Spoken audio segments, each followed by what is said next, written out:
Ito po yung agency na nagpaalis sa akin ngayon bilang SSW visa. Marami din silang hiring na welder ngayon. Merong TITP visa o first time pa lang napupunta dito sa Japan.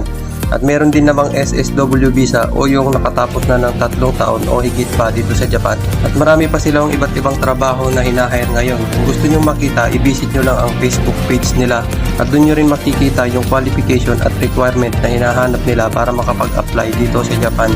At kung tatanungin nyo naman kung paano mag-apply, isend nyo lang yung updated resume nyo sa email address nila para ma-line up kayo sa employer's interview. So yun guys, good luck sa pag-apply. Maraming salamat.